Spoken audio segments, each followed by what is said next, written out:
ગુજરાત રાજ્યમાં છેલ્લા ઘણા સમયથી વરસાદનું વાતાવરણ જોવા મળી રહ્યું છે. તો આ સિવાય વાવાઝોડાની પણ આગાહી કરવામાં આવી છે. એવામાં ગુજરાત રાજ્યના દરિયાઈ વિસ્તારમાં વહેલી સવારથી જ ભારે વરસાદનું વાતાવરણ જોવા મળ્યું છે. તો વાતાવરણમાં પલટાના કારણે સૌરાષ્ટ્રના દરિયાઓમાં કરંટ જોવા મળ્યો હતો, જેના કારણે સાવચેતીના ભાગરૂપે અમરેલી જિલ્લાના જાફરાબાદ બંદર પર 1 નંબરનું સિગ્નલ મૂકવામાં આવ્યું છે. આ સિવાય અનેક વિસ્તારોમાં ભારે વરસાદના કારણે અનેક નુકસાનના પણ સમાચાર સામે આવ્યા છે. તો દરિયામાં ડિપ્રેશનના કારણે ભારે પવન સાથે વરસાદની આગાહી છે. એવામાં અમરેલી જિલ્લાના જાફરાબાદ બંદર પર દરિયામાં આજથી કરંટ શરૂ થયો હતો, જેના કારણે જાફરાબાદ બંદર ઉપર 1 નંબરનું સિગ્નલ લગાવવામાં આવ્યું છે. તો આ સિવાય ગીર સોમનાથ વેરાવળના દરિયામાં પણ ભારે કરંટ જોવા મળ્યો હતો. જોકે સૌરાષ્ટ્ર સિવાય સુરતમાં પણ દરિયામાં ભારે કરંટ જોવા મળ્યું છે. તો વાતાવરણના પલટાના કારણે સુરતના દરિયામાં 3 ફૂટ ઊંચા મોજા ઉછળતા જોવા મળી આવ્યા હતા.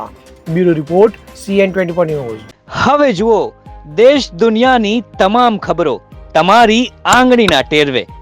ઉઠાવો મોબાઈલ અને Google Play Store પરથી ડાઉનલોડ કરો અમારી CN24 ન્યૂઝ મોબાઈલ એપ.